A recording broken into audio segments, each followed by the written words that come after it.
অযথা আর কোনো লোককে আওয়ামী লীগ বলে ধরবেন না। দেশের পুরাটাই তো আওয়ামী লীগ। মৌলানা ভাসানীর আওয়ামী লীগ, বঙ্গবন্ধুর আওয়ামী লীগ, মুক্তিযুদ্ধের আওয়ামী লীগ, ওইটা কইবেন না। 2 দিন পরে কিন্তু আপনাদের অসুবিধা আছে।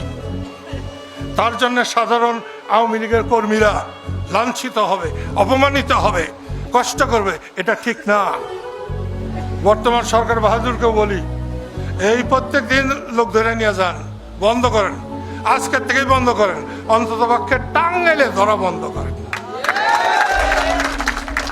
কালকে যে 13 তারিখ লকডাউন দিছিল, যার জন্যে সব জায়গাতেই কম বেশি 2, 4, 5, 10 জনকে গ্রেপ্তার করা হয়েছে।